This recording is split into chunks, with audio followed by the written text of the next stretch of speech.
Josh, gracias por estar aquí este lunes con De nosotros, nada. haciendo Sunday Rewind. Ujú.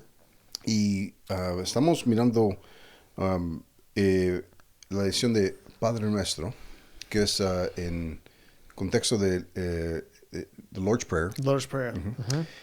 Una de las cosas que siempre ha traído a la evidencia de nosotros ahí es iceberg, el iceberg. Ujú. Ahora, uno puede decir que el iceberg es un pedazo de snow, De hielo. de hielo, Ujú. que está en el mar Sí. y solo se mira el 10% Ujú. porque el 90% está debajo del Sí. agua. Y pensando con esa clase de lógico, Ujú. logic, también puede decir uno, bueno, todos estamos diciendo que Dios solo puede ver el 90 y no puede ver el 10%, pero Mm. no es así. Ujú. Ujú. Ahora, sabiendo eso, que nosotros solo miramos el 10% y Dios mira el 100%, ¿no? O sea que no el 90%, el 100%, ¿por qué es que la oración es tan importante en la vida cristiana? Mm. Bueno, una de las cosas que estaba explicando, el tema del iceberg, uno siempre dice la punta del iceberg, ¿cierto? Esto es solo la punta del iceberg. Lo que significa eso es que no estamos viendo el total. Y como tú dices, el 10% es lo que aparece del mar, es la punta del iceberg, que es, pareciera, pareciera que uno está viendo todo. Uno dice, oye, mira el iceberg. No, no, eso no es el iceberg, esa es la punta del iceberg. Significa que el 90% de la totalidad no está a la vista, uno no lo puede ver. Yo crecí creyendo que la oración se trataba solamente de pedir. Y la verdad es que era la punta del iceberg, porque cuando uno lee la Biblia uno se da cuenta que, claro, pedir es parte de lo que significa la oración, pero hay un 90% que muchas veces no tomamos en cuenta porque estamos pensando simplemente en lo que nosotros queremos, estamos pidiéndole a Dios cosas y pensamos que eso es todo. Pero lo que descubrimos en Lucas capítulo 11, versículo 1, es que hay un discípulo que está observando cómo Cristo está orando. Y él está observando que Cristo está orando de una manera completamente diferente a lo que él está acostumbrado, porque ellos creciendo como judíos tenían parte de su cultura la oración, pero la oración de ellos era un ritual. Pero lo que estaba viendo en Cristo era que Cristo estaba teniendo una relación con el Padre, que era una conversación no solamente hablando, sino que probablemente también escuchando. Y eso era algo que ellos jamás habían visto antes. Entonces creo que se aplica el tema de la punta del iceberg a lo que debemos nosotros descubrir en cuanto a la profundidad de lo que significa realmente la oración. Que la oración no es un ritual, la oración no es solo pedir, sino que la oración es una relación con el Padre. Y esa relación es tremendamente profunda y en esa conversación, en esa interactuar, que no solamente hablarle a Dios, sino que escuchar de Dios, se produce toda esa transformación en nuestras vidas. Y la idea de toda esta serie es que las personas no se pierdan de esa posibilidad de poder realmente relacionarse con el Padre. Um, no es una cosa de oración, es una cosa de relación con Dios. Relación, claro, Otro punto que hizo es que íbamos por la oración para el del Padre nuestro. Padre Ujú. Nuestro. Y en eso también puntó una cosa que dice forgiveness. Mm. O sea, y hay una correlación de en esa oración donde dice que Dios los perdona nuestros pecados, Mm. como nosotros perdonamos a los que pecan Sí, con- sí, los que pegan en contra de nosotros. contra Sí, nosotros, perdona nuestras ofensas, como como nos también nosotros perdonamos a aquellos que nos ofenden. ofenden. Ahora, hay una correlación ahí, y lo que yo entendí, y puedo explicar un poquito más, y eso, la question aquí, es lo que entendemos nosotros es que la correlación es de que Dios nosotros perdona, Mm. y porque Dios los ha perdonado a nosotros, Mm. nosotros también tenemos que tener esa compasión para perdonar a los que los ofenden. Dio un ejemplo buenísimo donde dice que uno de los sirvientes al el rey le debía billones de dólares y el rey le perdonó todo. Pero ese mismo sirviente miró a otro hombre que le debía como unos 200, $300 y lo dijo, no, me lo vas a pagar y si no me lo pagas, te vamos a tirar la cárcel. Ujú. Ahora, la pregunta aquí es eso. La correlación que estamos hablando aquí es cómo podemos mirar esa correlación en la vida cristiana. O sea, que es la evidencia de esa correlación en nuestras vidas. Sí. Bueno, la oración del Padre Nuestro nos invita a tomar como referente el perdón que hemos recibido de parte de Dios para motivarnos a poder perdonar a los que nos ofenden. Entonces, Cristo se sacrificó por nosotros, nos perdonó nuestras ofensas completamente en la cruz, todo se ha cumplido, Cristo murió por nosotros, un regalo inmerecido. Y la invitación es que nosotros hagamos lo mismo por nuestro prójimo, pero nos cuesta, porque pensamos, esta persona me hizo una injusticia, me debe dinero, me debe una disculpa, me debe una explicación. Entonces uno no perdona tan fácilmente. Entonces la invitación, y ahí es donde está el paralelo entre nuestra vida y la historia que se cuenta en la parábola, es que en la parábola el hombre no perdonó al que le debía $700 porque realmente no captaba el perdón que le había recibido. Entonces lo que estaba pasando con él era que si él hubiese realmente captado el perdón que le hubiese recibido, él no hubiese tenido ningún problema en perdonarle los $700. Entonces, pero lo interesante también de esto es que si tú le preguntaras a esta persona, ¿cuánto se te perdonó? Él va a poder decir $7 billones. Entonces, él tenía el concepto, o sea, tenía la teoría, pero no le había entrado al corazón. Porque a pesar de él haber sido perdonado, no dejó entrar en su corazón, porque realmente si él lo hubiese entendido, la profundidad que le hubiese impactado ese perdón, él no hubiese tenido ningún problema en perdonar los $700. Lo vemos en la historia de Jesús, lo vemos en la historia de Esteban. Jesús estaba siendo crucificado, ¿cierto? Injustamente. ¿Qué es lo que dijo Jesús? Perdónalos porque no saben lo que hacen. Esteban, lo mismo. No les tomes en cuenta este pecado mientras estaba siendo apedreado. ¿Cómo encontró Esteban la fortaleza de poder perdonarlos? No estaba esperando ningún tipo de muestra de arrepentimiento de parte de las personas que lo estaban apedreando. Él simplemente estaba conectado con el perdón que él había recibido. Podríamos decir que para Esteban el perdonar a los que lo estaban apedreando equivalía a $700 en comparación de los 7 billones que él había recibido. Para él fue fácil, simplemente los perdonó. Entonces esa es la invitación para nosotros también. Que nosotros podamos realmente recibir ese perdón, poder realmente dimensionarlo. Y la evidencia de eso no es que nosotros podamos decir Jesús murió por mis pecados, cuando aún éramos pecadores Cristo murió por nosotros, Juan 3:16, ¿cierto? Porque de tal manera amó Dios al mundo. O sea, cualquiera puede recitar esos versículos, no significa que lo captemos. Y la evidencia de que realmente lo captamos no es decir los versículos, sino que es perdonar a nuestro prójimo. Muéstrame qué tan fácil perdonas a tu prójimo y yo te digo si realmente entiendes el perdón que has recibido. Wow. Entonces, lo que estamos, si estoy escuchando bien, es que nosotros podemos decir, bueno, Dios me ha perdonado, yo soy salvo. Y podemos mirar la Biblia y dar muchos ejemplos donde dice Dios que los perdona nuestros pecados. Ahora, y son muchos. Y Él es por su gracia lo hace eso. Nosotros podemos mirar a una persona así y le va a decir, pero pastor, es que usted no sabe lo que esta persona me ha hecho a mí. Me ha golpeado mucho y yo no puedo perdonar. Entonces estamos poniendo un valor en la ofensa de nuestro hermano o hermana, pero no estamos mirando la gran ofensa que nosotros vamos causando a Dios también. Claro. Y ahí es donde el parable se mira muy bien en el ejemplo que dio ahorita. Right? Wow, es una cosa impactante. Sí. Porque todos ahí sentados, podemos mirar y decir, esa persona soy yo. A veces. Esa persona es el que no puede perdonar por cualquier cosita. Esa persona soy yo. Es una cosa tremenda.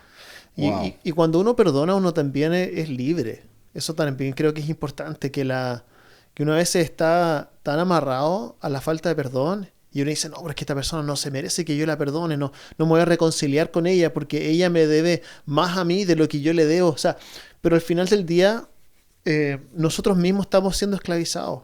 Porque no sé si te ha pasado alguna vez, si has tenido como animosity with someone y como un problema y va pasando el tiempo y como que la muralla se hace cada vez más gruesa, pero pasa una situación en la cual, por ejemplo, están en un funeral juntos, de repente se encuentran con la persona y la reconciliación se produce automáticamente y uno dice, pero ¿por qué perdí tanto tiempo? Yes. Porque al final uno era esclavo, ¿cierto? Entonces, Pero por eso también dice en el ejemplo que dio, es cuando algo así pasa, estamos liberando un prisionero. ¿Y ese prisionero quién es? nosotros mismos, Sí. claro. Wow. Claro, Es claro. muy interesante eso, ¿no? Ujú. Wow. Sí. Estamos ahí tan, no quiero perdonar a esa persona, pero ya cuando por fin sí perdonamos a esa persona, lo sentimos que ese peso, podemos respirar hasta Sí. mejor. Nosotros nos sentimos Yeah. mejor, claro. Wow, Claro. una cosa tremenda eso, Ujú, right? Ahora, también platicó de cuántas veces tenemos que perdonar a una persona. La Biblia nos muestra que es 77 times 7, ¿ya? Y de un total Sí. ahí.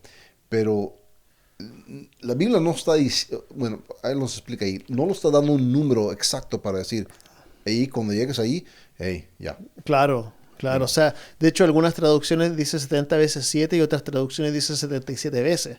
Entonces, 70 veces 7 son 490, 77 veces un poco menos, entonces quizás uno va a preferir esa traducción porque así uno lo tiene que perdonar menos veces. Pero no es lenguaje simbólico, es lenguaje simbólico. Lo que está diciendo prácticamente es que para un cristiano no hay límite para la cantidad de veces que nosotros debemos perdonar. El perdón para un cristiano no es opcional. El perdón debiera ser así como nuestra pecaminosidad es una condición de la cual no hay escapatoria. Nuestro perdón debe ser como un río que fluye, que no es perdón, ¿cómo se dice? Como selectivo. A este lo perdono, a este no. Nosotros recibimos un perdón que es constante, o sea, estamos constantemente en un estado de ser perdonados. Cada uno de nuestros pecados están siendo automáticamente así eliminados. Todo lo que nosotros hacemos por lo que Cristo hizo. La invitación es que nosotros hagamos lo mismo por el resto. Que el perdón sea como... Tú no me has ofendido todavía, pero cuando me ofendas ya el perdón está listo para entregártelo. Así debiese ser. Idealmente, Wow. somos humanos, es prácticamente imposible, pero la única forma en que nosotros podemos encontrar poder vivir de esa manera es mirando y contemplando y meditando en el perdón que hemos recibido. Porque si realmente entendemos el perdón que hemos recibido, Cristo nos deja sin ninguna excusa. Tremendo. Mm. También habló de Stephen, Sí. que fue, fue con piedras Apedreado. apedreado. Sí, sí. Y unas cosas que dijo ayer muy interesante fue que la referencia que Stephen hizo no fue, o sea, que a él mismo. Él tuvo que mirar un ejemplo y ese ejemplo fue Jesús, ¿no? Sí. O sea, que miró, dice, porque si yo miro adentro de mí, digo, no, pues yo tengo que... yo voy a mirar a esta persona que me están tratando de matar, no, cúlpalos, Dios. Pero si estamos mirando a la referencia de Jesús, estamos mirando un perfecto ejemplo donde hasta él en la cruz dijo, Padre, no saben lo que hacen. Sí.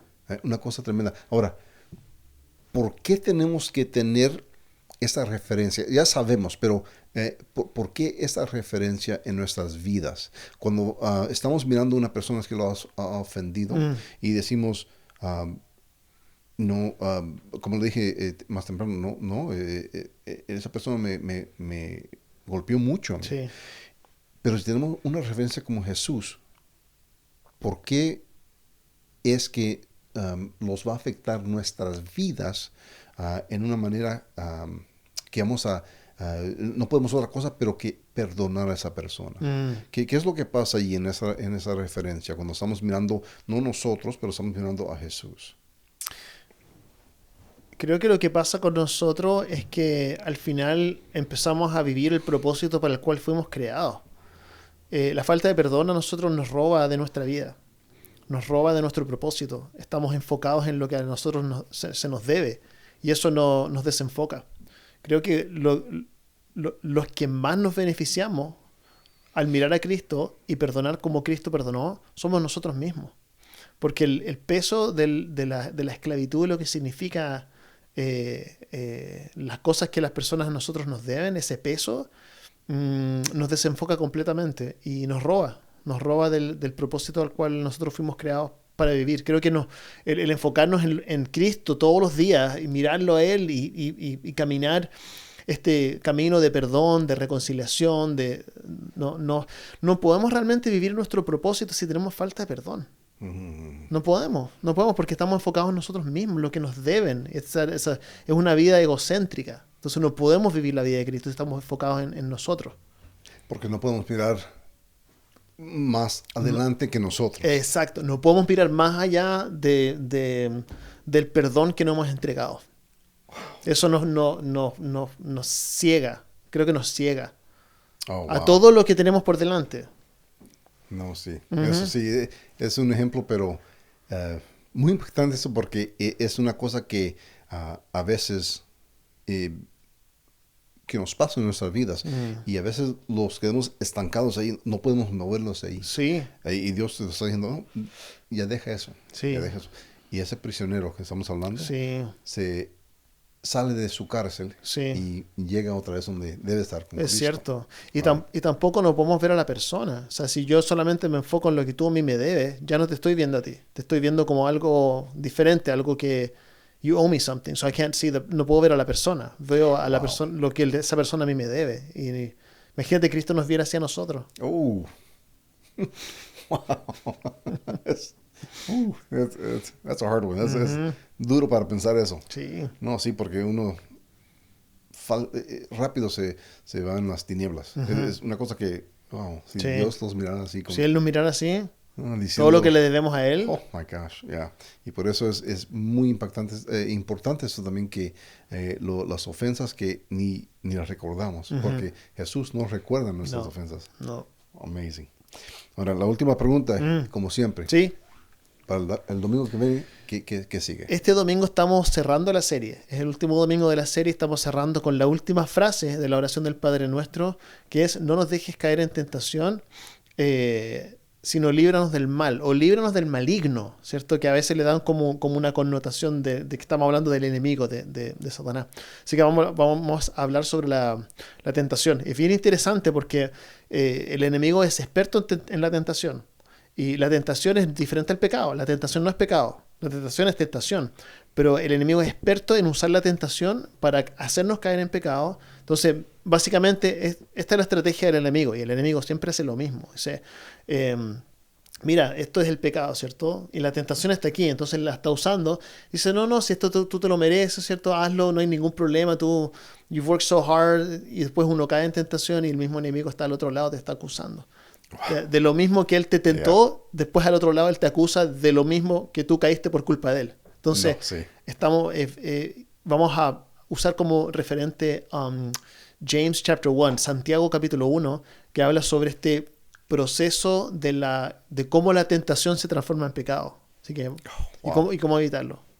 Este domingo. Este domingo, sí. Estamos cerrando la oración del Así es, este domingo. Ok, bueno, ya lo oímos aquí. No se la pierdan. See you on Sunday. Ok, gracias. Gracias. Bye.